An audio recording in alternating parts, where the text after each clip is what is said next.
नमस्कार दोस्तों, मैं अदिति आप सभी लोगों का ज्ञान बस में स्वागत करती हूँ। जहाँ पे आज का जो हमारा टॉपिक रहेगा वो रहेगा इम्पोर्टेंट जो अपॉइंटमेंट हुए हैं, नियुक्ति हुई है सितंबर के महीने में, वो हम जो सबसे इम्पोर्टेंट है, जो एग्ज़ाम में आने के काफ़ी चांसेस है, वो हम अच्छे से करेंगे, इतने अच्छे से करेंगे ताकि हमें लॉन्ग टर्म तक चीज़ें याद रहें।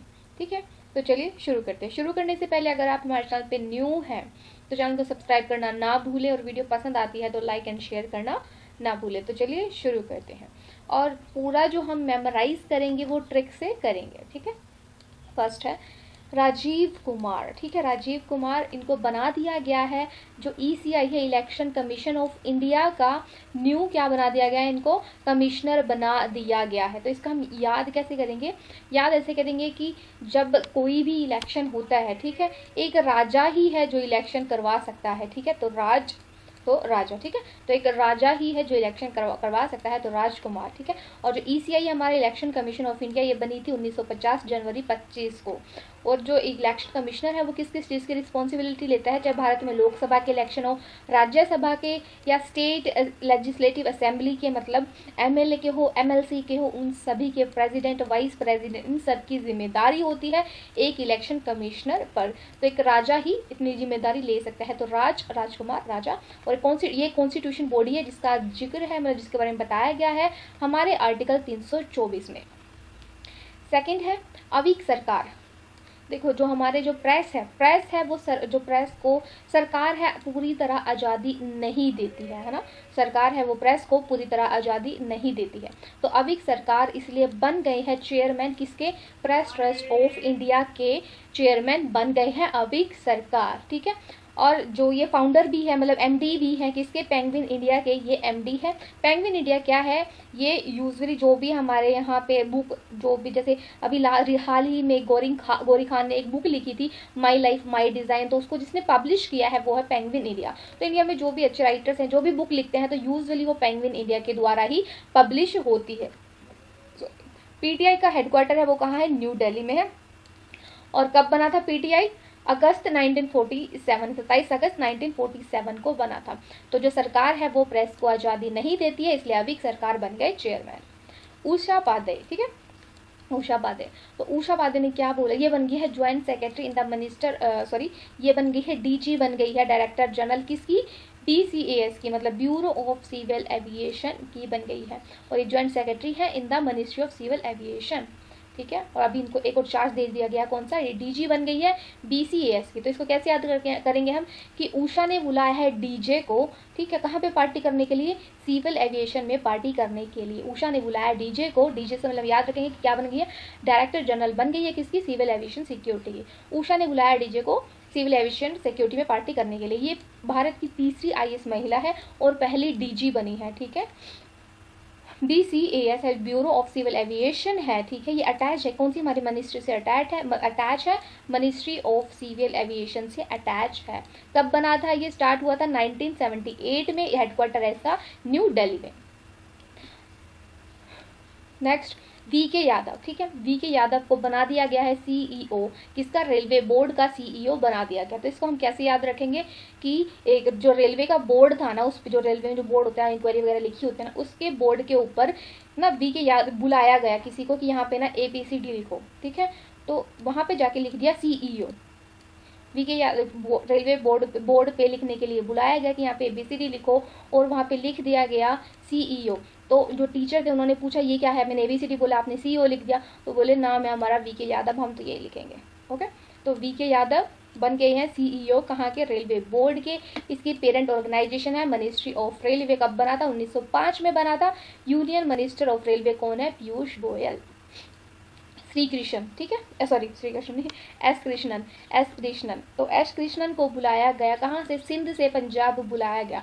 तो जब वो सिंध से पंजाब आए तो उन्होंने बोला मैं इतनी दूर से आया हूँ, कोई अच्छी पोस्ट ही देना, तो उनको बना दिया गया MD एंड CEO बना दिया गया पंजाब एंड सिंध बैंक का। कृष्णन को बुलाया गया कहाँ से? सिंध से पंजाब बुलाया गया। उन्होंने आके बोला मैं इतने दूर से आया हूँ तो अच्छी पोस्ट देना, तो उन्हें बना दिया गया। क्या बना दिया गया? MD एंड CEO बना दिया गया पंजाब एंड सिंध बैंक का। उन्होंने रिप्लेस किया है H हरि कृष्ण शंकर को। Punjab and Sind bank non executive कौन है? डॉक्टर चरण सिंह है। पंजाब एंड सिंध बैंक का हेडक्वार्टर न्यू दिल्ली में है, और इसकी टैग लाइन है where service is a way of life.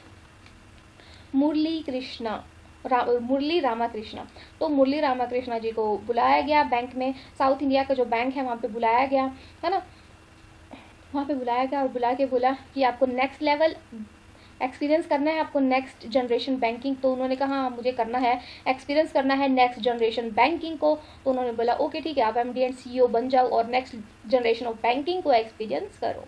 तो मुरली को बुलाया गया साउथ इंडिया के बैंक में और उनसे पूछा गया कि आपको एक्सपीरियंस करना है नेक्स्ट जनरेशन बैंकिंग। उन्होंने कहा हाँ हाँ मुझे करना है, तो उन्हें MD एंड CEO बना दिया गया साउथ इंडियन बैंक का। इसका हेडक्वार्टर है केरला के त्रिशूर में और टैगलाइन है experience next generation banking. Anil Jain जैसे जैसे एज बढ़ती है ना, तो इंसान का जो हेल्थ है वो थोड़ी सी सही नहीं रहती अगर हम फिजिकल एक्टिविटी कम करें तो अनिल जैन जी की भी थोड़ी जो फिजिकल एक्टिविटी वो कम हो गई थी। तो उनकी वाइफ ने कहा कि कुछ तो अच्छा करो, मतलब आपको अपनी फिजिकल फिटनेस पे ध्यान दो। तो उन्होंने बोला ठीक है मैं आज के बाद से टेनिस खेलूंगा। तो जब वो वहाँ गए तो उन्होंने देखा बहुत मेहनत होती है टेनिस में, तो उन्होंने बोला कि टेनिस तो ज्वाइन करना ही पड़ेगा। तो उन्होंने सोचा एज अ प्रेसिडेंट ही ज्वाइन कर लिया जाए। तो अनिल जैन बन गए हैं, क्या बन गए हैं, all India tennis association AITA has elected Anil Jain as its president बन गए हैं। ठीक है, ऑल इंडिया टेनिस एसोसिएशन कब बना था? मार्च 1920 में बना था। ठीक है, इसका हेडक्वार्टर है वो कहाँ पे है? दिल्ली में इसका हेडक्वार्टर है। तो अनिल जैन को बना दिया गया है ऑल इंडिया टेनिस एसोसिएशन का प्रेसिडेंट। परेश रावल, तो परेश रावल पहले क्या बने? फॉर्मर लोकसभा के MP थे, मतलब लोकसभा में MP बने। लेकिन उन्होंने बोला कि आपको एक्टिंग आती नहीं है, जब लोकसभा में होते हैं तो अच्छे से एक्टिंग आनी चाहिए, आपकी एक्टिंग में कुछ तो कमी है। तो परेश रावल जी ने बोला नहीं यार मैं इतने साल से बॉलीवुड में हूँ, मेरी एक्टिंग तो अच्छी है। तो उन्होंने बोला नहीं आप नेशनल स्कूल ड्रामा में जाओ, दोबारा से एक्टिंग सीख के आओ। कहता यार मेरे पास इतने साल का एक्सपीरियंस है, मैं दोबारा से स्कूल में जाऊँगा तो अच्छा नहीं लगूंगा। कहता देखो स्कूल में तो आपको जाना पड़ेगा, चाहे आप चले जाओ वहाँ के चीफ बन के। तो परेश रावल को क्या बना दिया गया? चीफ बना दिया गया किसका? नेशनल स्कूल ऑफ ड्रामा का। ठीक है, हेडक्वार्टर कहाँ पे है? न्यू दिल्ली में है। कब बना था? 1959 में बना था। प्रीति सुदान, ठीक है, हो गए।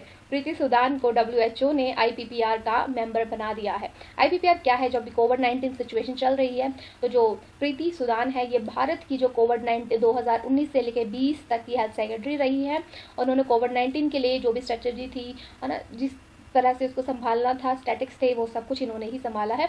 तो इसलिए प्रीति सुदान को WHO ने क्या बना दिया? वर्ल्ड हेल्थ ऑर्गेनाइजेशन ने बना दिया IPPR का मेंबर। हेडक्वार्टर कहाँ है WHO का? यह है जिनेवा स्विट्जरलैंड में। और डायरेक्टर जनरल ऑफ WHO कौन है? Tedros Adhanom. Ayushmann Khurrana, United Nation Children's Fund, ठीक है, UNICEF has appointed Ayushmann Khurrana as a celebrity advocate for children's right campaign for every children. मतलब जो भी चिल्ड्रंस पे वायलेंस हुए हैं ड्यूरिंग कोविड-19, अब्यूज़ हुआ है, वायलेंस हुआ है, उसका इनको सेलिब्रिटी एडवोकेट बना दिया गया है। यूनिसेफ का हेडक्वार्टर है वो कहाँ पे है? न्यूयॉर्क में है। और यूनिसेफ के जो एग्जीक्यूटिव डायरेक्टर है वो है हेनरिएटा H. फोर्ड। तो इसको याद कैसे करेंगे? तो यूनिसेफ ने आयुष्मान खुराना को बुलाया तो बोला कि भाई आपको सेलिब्रिटी एडवोकेट बनना है बच्चों के लिए। तो उन्होंने बोला बच्चों के लिए ये थोड़ी कोई काम हुआ, मैं नहीं बन रहा बच्चों के लिए। तो उन्होंने बोला अपनी हरकतें देखिए, कभी कैसी मूवी बनाते हो, कभी लड़की बन जाते हो, कभी लड़का बन जाते हो। तो इसलिए Jane Fraser, Citi group has name the Jane Fraser as its next chief executive officer, CEO बना दिया गया है अगली इसको, जेन फ्रेजर को। ठीक है, she will be first female CEO, ये पहली फीमेल CEO बनेगी सिटी बैंक की, जिसका हेडक्वार्टर है न्यूयॉर्क के US के न्यूयॉर्क में। और ये कब बना था? 8 अक्टूबर 1998 में बना था। तो इसका हम याद कैसे रखेंगे? तो सिटी बैंक वालों ने सोचा यार हमारा जो नाम है, अभी हमारा नाम तो वैसे कुछ खास चल नहीं रहा, तो ऐसे किया जाए कि थोड़ा नाम भी हो जाए। वैसे भी हम US के 3rd इंस्टीट्यूशन में है, फाइनेंस इंस्टीट्यूशन में, क्या पता फर्स्ट पे आ जाए। तो एक न्यू स्ट्रेटजी अपनाई जाए। तो उन्होंने क्या किया? फर्स्ट फीमेल CEO बना दिया गया, एक फीमेल को बनाया है जेन को, ताकि हमारा जो बैंक है क्या पता फर्स्ट पे आ जाए। कब एस्टेब्लिश हुआ था? 8 अक्टूबर 1998।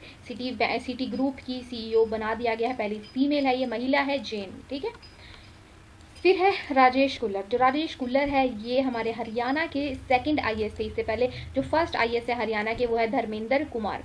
तो इन्होंने सोचा मैं 2nd नंबर पे हूँ तो कुछ ना कुछ ऐसा किया जाए कि मैं 1st नंबर पे आ जाऊँ, है ना। तो इन्होंने क्या किया? पहले तो ये चले गए, कुछ टाइम इन्होंने काम किया। कहाँ पे काम किया? जो फाइनेंस मिनिस्ट्री ऑफ फाइनेंस है उसके अंदर सेक्रेटरी का उस टाइम काम किया। 2001-15 के आसपास फिर वापस से इन्होंने सोचा वहाँ पे कुछ बात बन नहीं रही है तो वापस ये हरियाणा में आ गए और प्रिंसिपल सेक्रेटरी बन गए। किसके?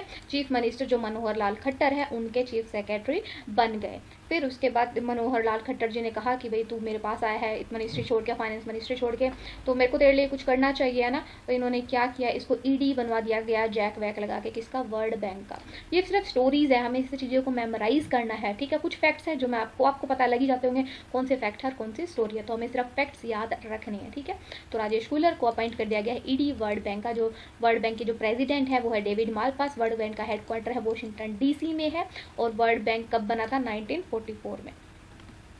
हरिवंश नारायण, इनको दोबारा से री इलेक्ट करके बना दिया गया है deputy chairman of Rajya Sabha. Chairman of Rajya Sabha कौन है? एम वेंकैया नायडू हमारे जो चेयरमैन है वो राज्यसभा है, और डिप्टी है कौन है? हरिवंश नारायण सिंह। इनको दोबारा सिलेक्ट कर दिया। इनका जो टर्न जो था, इनका सेशन एंड होना था इनका, वो होना था, कब होना था? 2 अप्रैल 2020 में सेशन इनका एंड हो गया था। ओके, ताके कनेशु, टी आएगा यहाँ पे, सॉरी उसके लिए। ताके कनेशु को बना दिया गया, क्या बना दिया गया है? New country director of for India बना दिया गया है एशियन डेवलपमेंट बैंक का। और एशियन डेवलपमेंट बैंक के भारत में 4th लार्जेस्ट शेयर होल्डर है एशियन डेवलपमेंट बैंक में। प्रेसिडेंट कौन है? एडीबी बैंक के हैं मास्तागू अकवन। और एशियन डेवलपमेंट का जो हेडक्वार्टर है वो फिलीपींस में है। ये बना था 1966 में। अनिल दशमाना, अनिल दशमाना ओवैसी बात है, जब हमारे प्रधानमंत्री की बात आती है, उसकी इनकी सिक्योरिटी की बात आती है, तो एक प्रोफेशनल और अच्छे बंदे को ही अपॉइंट करना चाहिए। तो जो NTRO है, नेशनल टेक्निकल रिसर्च ऑर्गेनाइजेशन है, ये क्या करती है? ये एक इंटेलिजेंस एजेंसी है जो कि national security adviser in prime minister office, ठीक है। तो ये रो चीफ भी रह चुके हैं, रो के चीफ रह चुके हैं, इसलिए अभी इनको NTRO का चीफ बना दिया गया है। और ये कब सेटअप हुआ था? जो NTRO है 2004 में सेटअप हुआ था। सीमांचल दास है ना, उनको ईडी बना दिया गया है IMF का। IMF का ईडी किसको बना दिया गया? सीमांचल दास को बना दिया गया है। इनका जो टेन्योर रहेगा, अपॉइंटमेंट रहेगी, वो रहेगी 3 साल तक की रहेगी, ओके। और ये हेडक्वार्टर है IMF का वॉशिंगटन डीसी में है। MD है कौन है? Kristalina Georgia. A.K. दीक्षित को रिजर्व बैंक ऑफ इंडिया ने अपॉइंट किया है। A.K. दीक्षित को क्या? New administration of Punjab PMC bank, मतलब Punjab and Maharashtra cooperative bank का न्यू एडमिनिस्ट्रेटर घोषित कर दिया गया है RBI के द्वारा।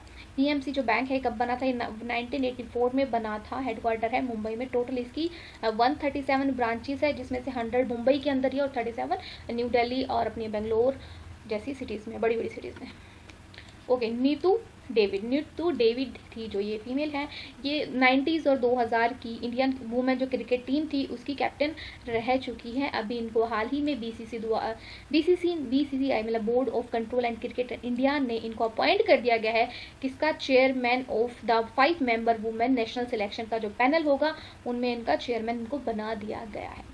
BCCI के जो CEO है वो है हिमंग ML और प्रेसिडेंट है सौरभ गांगुली। सौरभ गांगुली को हाल ही में ब्रांड एम्बेसडर भी बनाया गया है।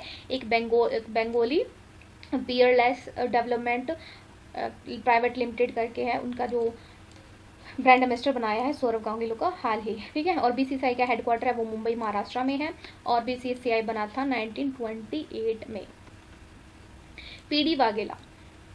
PD वाघेला को क्या बना दिया गया है? इनको बना दिया गया है TRI का चेयरमैन बना दिया गया है, ठीक है। TRI मतलब टेलीकॉम रेगुलेटरी ऑफ इंडिया, मतलब हम ऐसे या कैसे याद रखेंगे कि ये फ़ोन पे बहुत बात करते थे, तो इनको TRI का है वो चेयरमैन बना दिया, ठीक है।